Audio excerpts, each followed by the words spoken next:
That is such a valuable piece of advice there. These are the sorts of things that we should talk about right in the first 5 minutes of the podcast. Started giving people free quotes. Isn't sunshine and rainbows, and isn't, everyone sees you doing so well. For just being a solo The operator. change in mindset makes a massive difference. Welcome to Aussie Lawn Stars. So, Greg, we've done a segment on your history and up to the point where you started business. But around the time you started business, there was a shift in social media, and I'd seen this because I've been in business for 14 years now, right? So I'd seen it where social media was becoming much stronger. There was a few things coming online with podcasts in America, and there was a lawn mowing contractors group on Facebook that started up mostly for the UK, but it was claiming to be worldwide. At this point in time, along comes another Facebook group called Lawn Mowing Contractors Australia. I jumped on that bandwagon and I was like, oh yeah, this sounds really interesting. It's more specific to Australia. And that's when my gears started churning. I'm going, oh, we need a podcast in Australia as well. It took me a long time to get there. Yeah. But that's where I first met you. And you would have been pretty fresh in business when LMCA started. I was very fresh. So I come from when I started my business, I could push a lawnmower and work a blower, but I wanted to learn the skills. I wanted to learn chemicals. I've always prided myself on being a specialist operator.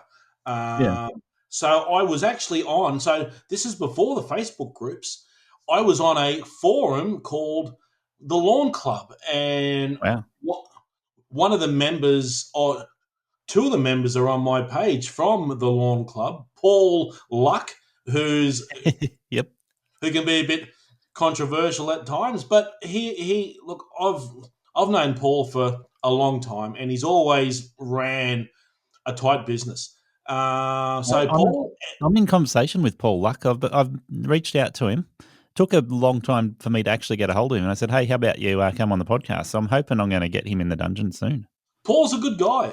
a good guy. And look, he he tells it how it is sometimes, but he runs a very tidy ship and charges well and works a very tight area. I've got no reason to doubt what he does because he's proved it to me time and time again. So Paul, so I come from Paul and Peter Foote, who's on the page as well. Old Pete, Pete's in Brisbane, as in Paul is as well. But poor old Pete, mate, he has been in drought in Brisbane for the last 45 years. As long as I've known Pete, he's saying, oh, Christ, it's dry and dusty up here. And I don't think he's ever mowed a blade of grass in his life because it's that dry and dusty where he is. Yeah, so he mustn't be in the heart of Brisbane then. He must be slightly out of Brisbane somewhere, maybe. I'm not sure. I think he is out somewhere, but I think at one stage old Pete had a company, like he had guys working for him and all. Right. He was quite big at one stage, I think, but I think he's only recently retired. And look, Pete and Paul are giving me some good advice over the years. Another guy, Steve Gornell, come from the Lawn Club. Steve, you've interviewed Steve, and I still talk. Steve's not on the page, not on the Facebook pages anymore because he has a short tolerance for things like that. So, but I still talk to him all the time, mate. I had a chicken schnitzel with him and Leroy only last week, so I still talk to him all the time. And nice. Yeah, so I come from the forums, and then I used to, again, in my search for knowledge, I was always on Australian Lawn Fanatics. Benny Waller. Yeah. And, mate, I've been kicked out of that group 3 or 4 times now because they got no sense of humour on that page. Not my sense of humour anyway. And so I've been I'm still banned from that group now. So, but I was always on that group, just learning, and that's where I learnt a lot of my chemical knowledge. Just seeing people's lawn, saying I've got a problem, and then someone more knowledgeable will say, "Yeah, you've got dollar spot. Yeah, you've got winter grass. Yeah, you've got this, and how to treat it." And that's where I would learn. And then I got to the point where I was diagnosing the problem and seeing the problem, and that's where I learned a lot of stuff. Yeah, and that's I a was fantastic page for it. Oh, mate, it was great for me as a contractor, just learning from people who were professionals at the time. And I certainly wasn't a professional at the time. I was serving my apprenticeship. And then, funnily enough, I was there at the conception of LMCA. Brendo, I think we're all, so I'll give you the short story.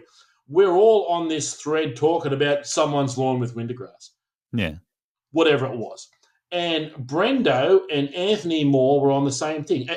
And I didn't know them from a bar of soap. And Brendo said, I don't even know the guy's full name. I just know him as Brendo.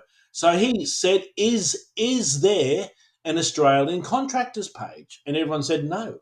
Yeah. And he said, well, I'm going to start one up. Yep. And that's exactly how it happened. That's exactly how it happened, as easy as that.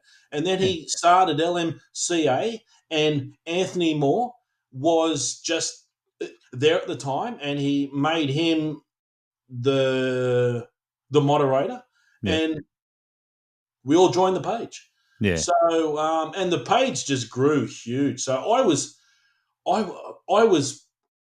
pretty big on the page just through me being a bit of an ass clown on the page, in the early days, providing a bit of comedy. And look, one of the things I regret about the early days was arguing with people that I didn't have to argue with. So I sort of regret that. But so they made me. So I said, because I was pretty prolific on the page, I said, look, I'm going to organise a chemical company to come on board. Yeah. And so we can all buy chemicals. Yeah. And which was a good idea. And we got, I can't even think of the name of the company. It was through Shane Summerhays, who's a good guy, and he was very good to deal with. I can't even think. Someone or I can't even think now. I'm not sure which one it is off the top of my head either. I was going to go say Globe, but that wasn't Globe. No. Globe was after that. It was the first one. Its name escapes me. Okay. Anyway, so it was through him, and so Brendo and Anthony messaged me and asked me if I wanted to be an admin moderator on the page, which I did. Yeah. And we took the page to the first 1,000 members. I even organised a ChemCert training day for everybody. We got a few out of that. And it was sort of getting to the point, I always say to run your own business, and you've got to be a bit of a headstrong person. And there was 1,000 headstrong guys on this page, and I used to clash with a couple of people. And our industry is built up of headstrong people, that's for sure. And mate, you've got to be headstrong. You've got to be with its challenges.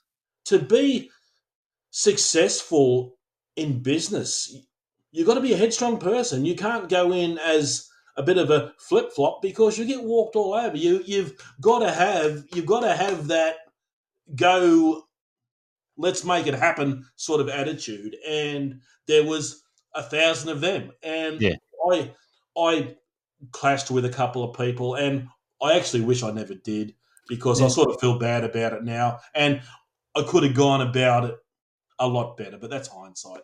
So I decided to start my own page just through people who I enjoyed their company with, and I didn't clash with, Yeah. and so I just started my own page, and it's sort of grown from there. Yeah. I never had. I was never trying to grow my page. I was always just wanted to have an outlet where I could talk to like-minded people about sort of what we do and ask them questions and me learn from them as much as they learn from me. And that's where my page started out of that. Efficiency is the thing that rules a business and the decisions you make as a small business owner. Right Mowers give you the options in their product lineup to match efficiency with size, fuel usage, and the type of jobs you want to target, from catching to mulching or side discharge, from roadside verges to acreages, and manicured lawns to 6 feet tall and super long. I've been using the Right Stander I 42-inch with a Catch Pro for manicured areas and the Stander ZK61 to maximise productivity for large open acreage mowing. If you need to replace your push mower, try the 32-inch Stander B. If you have more open access to residential properties, there's a 42 through to 48-inch option that suits you. And if you want to enter the acreage market, the 52, 61 and 72-inch machines have choices in engine size and model type to suit the work you want it to do. Right Standards go the distance, saving you time and money season after season. Now, when LMCA started, I was probably fairly outspoken too, and I had several years of experience at that point in time. So I was happy to be outspoken based on the experience that I had. Yeah. But certainly there is a very noticeable I'm right and you're wrong attitude within the industry, just simply because the type of personality who you need to be a technician is what I label it as. So you want to be good at lawn mowing, you want to be good at knowing your chemicals, you want to be good at cutting hedges, then I'm going to classify you as a technician. And a technician's going to be pretty passionate about I'm right and I know the right way to do things. Yeah, and look, and again in hindsight, I was very much like that. I was very much, and my problem is that I had a lot of knowledge, but I was very new in business. So I didn't get a lot of respect from my peers on the page because I was very new in business. And I had that, I'm right, but I would then hear them say things and I would think, well, that's not right because I just know that's not right. Yeah. And then we'd clash and whatever. And so that was that. And so when you've been running the group you're looking after now for several years. Oh, mate, I think it's been what I probably thought. This is probably the 5th year now. Yeah. The 5th year, Yeah. And throughout the time, like even when you're involved in LMCA, you have a lot of people asking you questions, asking you for advice. And I find the same thing running the podcast and being fairly prominent in the contractor industry. You get people asking you for advice all the time. And that comes with good and bad things, right? So, I know it does. It does. And do you know what I'm probably a bit like yourself. I just like to help people. I like to share my advice. I'm not threatened by sharing my advice to someone. Nothing makes me happier than seeing someone succeed in business. And I think, well, if I've helped them 1 or 2% in getting that success, well, that's just made my day. And I get a lot of private messages, which is okay. I'm more than happy to talk to anyone that messages me. But it's a lot of people who are too scared to talk on the page because they don't want to get ridiculed. And I understand that. And I that at the same time, it breaks my heart because I think, why can't someone post a question on the page? There is no stupid questions, only stupid answers. And we all start out. We all got to start out, and we've all got to be on our L plates, and we've got to start out. I do get a bit frustrated with the posts that how much should I charge for this post? Because I always think, man, the first thing that you got to think about when you go into business is how much you got to make. Yeah. How much you got to make to live, and not everybody's cut out to be running a small business. And I just think, dude, if you don't know how much you got to make every day, well, man, you're going to struggle. I don't know if you're still there. Hello? Oh, We just had a freeze there for a second. I think we just had a moment, Gary, with Man Room and Dungeon Room. We just had a bit of a freeze. That's all right. I got you again, brother. Yeah, it seems to be okay now. Just see if the lag's any noticeable, though, because I'm worried about the lag. Yeah, no. I got you clear, mate. I got you good. Awesome. Yeah, so, Greg, one of the things that comes up there, and I want to go into this in the next segment that we talk about really in terms of pricing and business decisions, because I think that's really important what you were saying there. I love seeing how much would you charge posts.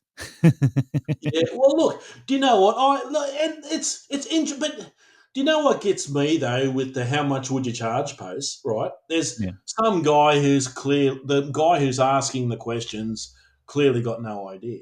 Yeah, and then you'll see some guy who would honestly say, "Oh, I'll charge $250 for that," and you think, "Well, that's probably about the ballpark." And then you'll see some guy, "Oh, I'd be 700 plus GST," and then you get another guy say, Yep. "Oh, I'd probably be $900 on that one," and you think, "No, man, you're full of shit. There's no way. Like, how is that helpful? Like, there's no way. It's you've got to. There's 14 different answers, and you got to pick one in the middle. But then, it's all right for me to say that's what I would charge for that job. I got shot down one day on the group for sharing a picture of a hedge reduction that I was quoting at $600, and people were like, "That's ridiculous. That's not worth $600." And it's like, I don't know that I can be bothered trying to explain to people that there's 3 trailer loads of waste to take to the tip. Absolutely. And there's so much that goes into pricing a job, but also and I don't mean to sound like a wanker here, but what I charge for a job might not necessarily be what someone else is going to get paid for that job. Yeah. If you know what I mean, Yeah. You're only worth what someone's prepared to pay you.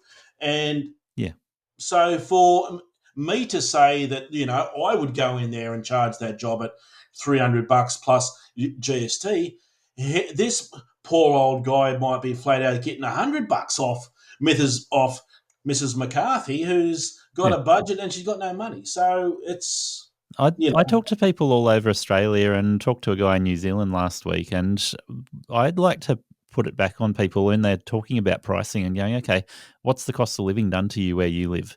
How much does the average person need to live on in your area? And then start talking about pricing from that perspective rather than how much is worth per hour or per job in your area. It's like, okay, you need to be able to meet the standard of living in your area, and other people will have to be willing to pay that if you're going to be able to run your business. Right. Yeah, what I charge is based around what I need to make. What I need to make to run a profitable business and to have holidays, to pay for all of my insurances, to make and to have some money in the bank as raw profit. It's no good just running a business and breaking even. You've got to make some profit. That's what it's about. I'm going to drop a sneaky financial tip in here, but I want to talk finances in the next segment more. So in my area, I'm an hour out of Hornsby if you're traveling north. Yes. And whilst I was growing up here, the average income was somewhere around $40,000 for a single person. And so your dual income household might be $70,000 because a lot of the second income was not as much as the first income. So $60,000 to $70,000 income for a household. Now, when the average income in Australia was sitting around $75,000 to $80,000, the average income in my area was $56,000 to $60,000. Yeah. So it's completely different. I can't sit there and say I need to keep up with Greg Anderson because Greg Anderson's in a different area. Totally different. You know what? So I'm smack bang in the middle of Sydney Metro, the most expensive place in Australia. Yep. But funnily enough, where you live, Gary, is the new and upcoming Sydney Metro, mate, because Oh, yeah. people can't afford to live in Sydney no more, and the house prices where you live now is comparable to Sydney, mate. It's It is. it's expensive to live where you live. I did a trip down to Kellyville a couple of months ago. I bought a set of mag wheels for my Hilux, and driving into the new suburb there is exactly what you're saying: is one road in, one road out. It's a brand new suburb. It used to be all farmland. It's And- chaos, mate. It was, and you can jump from roof to roof. It's like a concentration camp. It's scary when you look at them. The guy I bought the wheels off, he's a builder, and he was saying that he was paid, I think it might have been just under $1 million for his land, Yeah, and built his house on it. And he said the place is worth about $2 to $2.5 million now. it's crazy. And his next door neighbours, he said this, like, he's Australian, his next door neighbours, all of the people up his street are immigrants. So Yeah. instead of his house where he's got him, his wife, and two very young kids, Yeah, everyone else up the street is 3, 4, 5, 6 families living in each house. yeah. But that's because they've got to do that just to To be able to afford to live there. afford to live there. Sydney Metro is crazy. Anyone who doesn't know Sydney Metro, it's crazy. And I'm fortunate that I brought my house 20 years ago before the big Yeah. boom. And as we were saying earlier, I couldn't afford to buy the same house that I'm in now today. And I'm in Blacktown, you know. Yep. There ain't no water view here, mate. I got the creek down the street. That's the only water view I got. But I'm fortunate that I'm in a good part of Blacktown here, and I can hear a pin drop at night. But I don't know what my kids are going to do, and I could never afford to buy a house in Sydney again now. Yeah. Well, I remember when the most expensive houses in Sydney, so we're talking the elite of the elite, were $1 or $2 million, water views on the harbour. Yeah, And it's crazy, isn't it? Now that's the worst house in Sydney. Mate, that is just an average house. That's like me in shitty old Blacktown, mate. Yeah. It's $1 million. You got to have $1 million to buy a house these days. And I could not sleep at night knowing that I got $1 million mortgage. That's you're passing debt on to your kids rather than giving your kids an inheritance. You're giving your kids debt because you just never pay your house off. How does an average person, and I would like to think I'm an average person, mate. I'm just plugging away at it. Yeah. And how does an average person afford to buy $1 million house? And $1 million house is an average house. It's not a mansion. In my area, I bought this house for $350,000 11 years ago. Yeah. And it certainly wasn't the most expensive house in the area, but it was reasonable. Yeah. Right. Now, I'm on 1,600 square metres of land. Yeah, wow. You got with a big large block. house and a large shed and a swimming pool. Yeah, wow. But across the road from me, it looks like Kellyville in terms of it's a complete new subdivision. There is a lot of housing estates up your way now. There has been a boom of housing estates your way, and you're an hour up the road from me here, and because where you live is the new Sydney Metro, mate. Well, this is what I'm getting at. So across the road from me, you get instead of the 1,600 square metres I've got, you're getting 300 to 500 square metres of land. It's crazy what they build a house on now. It's their backyard as big as my kitchen. They're all selling for $1 million. I know, and they're selling for $1 million. It's crazy. I've got a big block here, so I'm on the old quarter-acre block. I got 1,000 square metres here in the old part of Blacktown. Yep. The new houses, as you say, mate, they're building a house on 400 square metres, and the house is going for $1.5 million. Yep. And you can jump from roof to roof. But that's mate, that's what. Yeah, every now and then I think it'd be nice to live in a brand new house and move out of where I am, and then I'm like, what I mate. should really do is just hang on to this place until I'm dead, and then yeah. my kids could subdivide it into 3 or 4 blocks, and they'd be able to survive on that. Yeah, I think the same thing, and people sometimes say, "Oh, you should sell your house because it's worth so much money now." But I think, well, I still got to buy another house. Where am I going? That's Where right. the hell am I going to buy another house from? Yeah. So, and and go back into debt again? Like I'm still paying my mortgage off now. Like But I'm sort of almost at the end, but it's just, mate, the I'm government's too old. listening to us, right? So if the government hears me saying, "Hey, I'm going to keep my house until I'm dead," and then the kids can split it 4 ways and live off it, the Yeah. government will go, "No, they can't," because they'll change the laws and take a tax off it.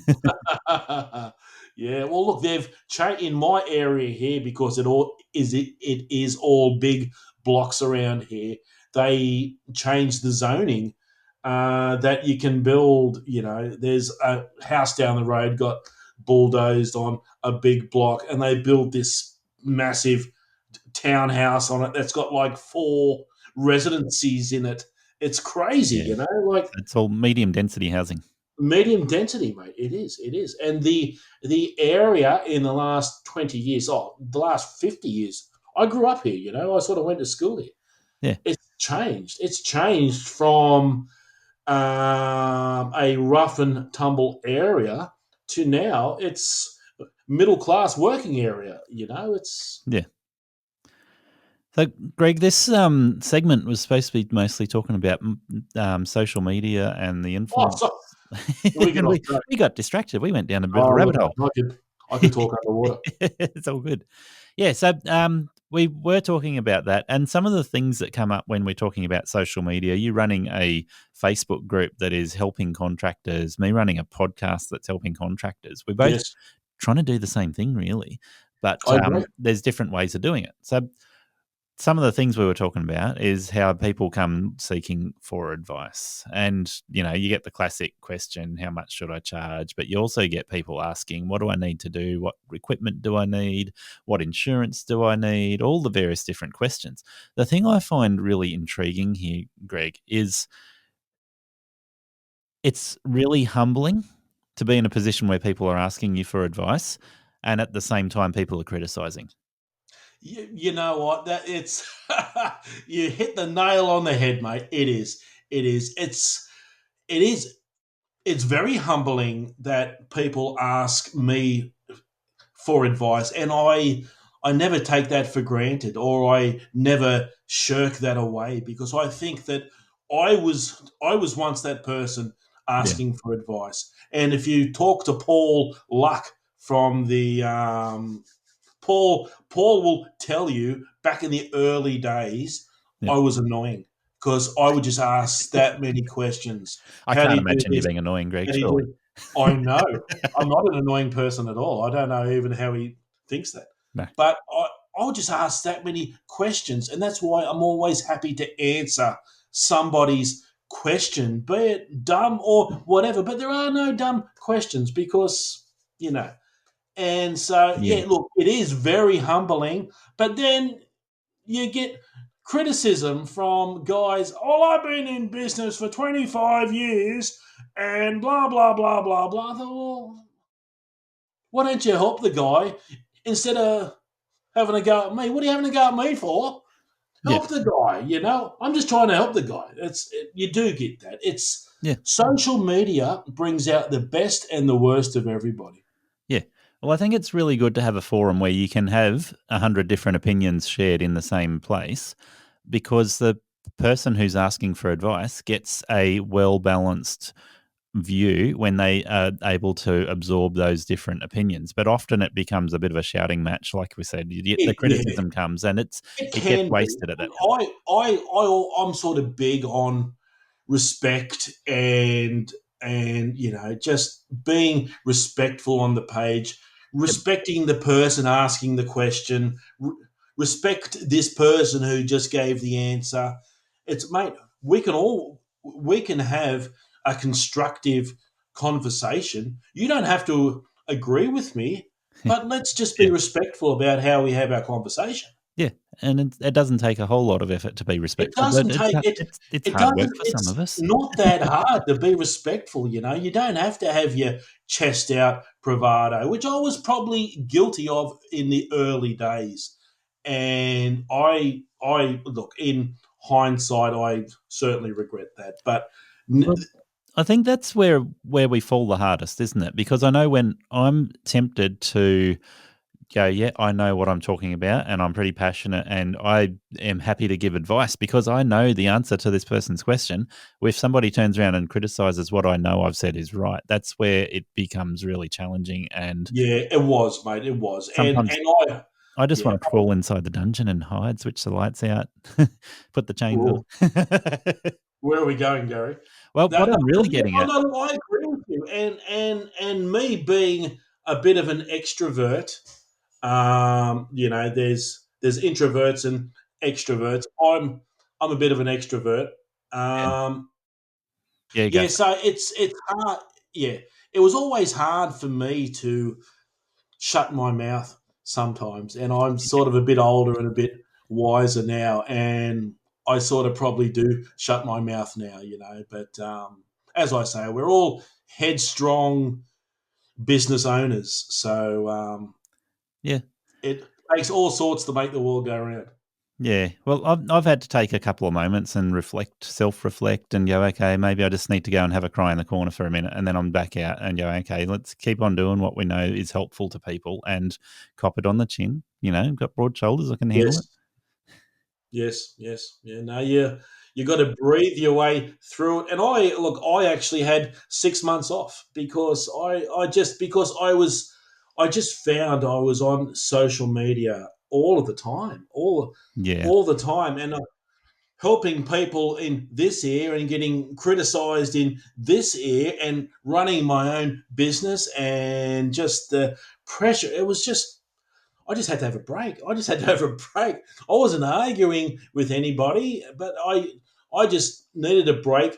I needed a reset, yep, and I took 6 months off, and it was great. yeah, And I come back with I certainly come back a lot fresher and with a bit yeah, of a better attitude about things. Like I don't want to argue with people. You know, yeah, I enjoy the interaction as you do too. I enjoy nothing I like more than getting home, sitting down with a cold brew and getting on and seeing what people are talking about their day, yeah, about the problems they had, or about the success that they had. You know, yeah. it's Well, I find it's really good value when I can have some balance, and it allows me to go, okay, I'm going to make sure that when I spend time with the family, I'm not picking my phone up and checking those messages and notifications. And then when I am helping somebody out, I deliberately put time aside to help them out. And when somebody criticizes me, I try and keep that in check and go, okay, I need to hear the criticism, but I need to keep it in check and in balance so that I don't let it affect me. yeah, I know. I don't handle criticism well, and that's my downfall. As I don't know too many people that do handle it well. It oh, takes deliberate effort to handle it. I know, and I actually think I've come a long way. That now I think I can handle a bit of criticism now. That I just go, oh well, look, you're probably right. I probably am. Yeah, So you know, then you know we've all got an opinion, and some are right, some are not right. But it's good to hear everyone's opinion, and you can get a gauge of whatever the problem was in the first place. You can take a bit out of everybody's advice and sort of meet somewhere in the middle with things. yeah. Well, look, it's fun to poke the bear sometimes, right? But at the end of the day, we have a responsibility to ourselves in order to be able to help other people. So it does take that deliberate approach to go, okay, I need to stay in my lane. And when people want advice, I need to be able to go, okay, I can offer some help. And sometimes I refer them on to somebody else who can help them better than I can. And that way I can really keep some separation from different aspects of my life so that I can keep that balance and okay, family time's family time. Helping somebody else, yeah, I'll do that. Oh, hang on a minute. What do you want? You need to go and talk to an accountant, or you need to go and talk to Greg Anderson or somebody else. Yeah, no, look, and that's totally a great way to be. It is. It's there is sometimes you gotta subcontract the advice out and pass it on to somebody else that may know more than you about things. I get people, people will ask me in a private message, what do you think about this? What do you think the problem was? And I don't know. And I say, dude, put it on the page, man. Ask on the page, because there's a lot of knowledgeable people on the page. Yep. Ask on the page. I know I made a comment this afternoon along those lines. It's like, this is my thoughts. You might have African black beetle there, but you need to talk to an expert and get some more thorough advice. Diseases on hedges and problems with hedges, that's my weak spot. I'm sort of good with lawn diseases, but hedges and beetles, I'm terrible at. And I actually ask one of the most knowledgeable people on the page, on my page, he might be on the other page as well, is Stu Henry. He's very knowledgeable, mate. He's a smart man. He's a smart man, knows his beetles, that's for sure, and knows his fungus and things like that. Everything I know in my life has come from pages like this and from YouTube. Mate, I'm a self-taught everything in my life. I've gone to the YouTube university. I've taught myself everything. And we're fortunate in this day and age with social media and with groups like this that you can, if you're that sort of person, learn and you can learn a lot. Yeah. You can learn a lot. Yep.